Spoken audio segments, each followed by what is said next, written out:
上团这个宜兰的结头婚是歌戏的起源地，在地有真侪社团咧传承这个文化，已经办12届的结头婚歌戏文化节，伫今仔日和明仔载起过。今年因为疫情，民众伫线顶也通收看。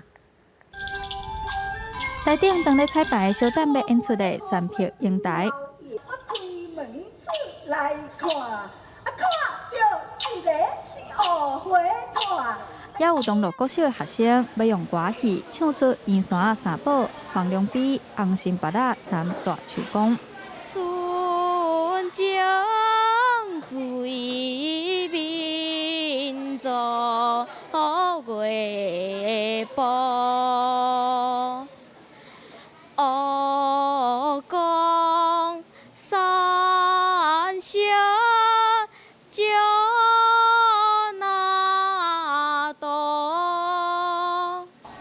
结头婚社区发展协会参民间社团做伙举办的歌戏文化节，今年计共有10场演出。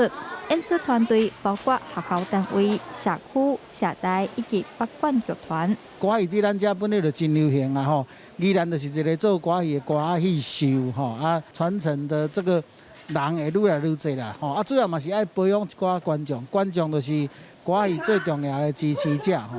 宜兰是歌戏的发源地，上团上早演出就是为结头婚社区的大树公开始，社区也真心推广传承歌戏文化。之前拢看大人伫戏台顶搬戏，感觉足水的，我嘛是要学，所以才3年仔的国小3年仔的时才去参加歌戏班，即马才演遮尔多出。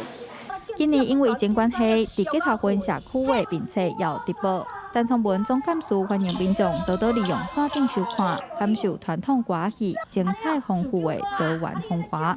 记者杨淑静、夏桂林宜兰报道。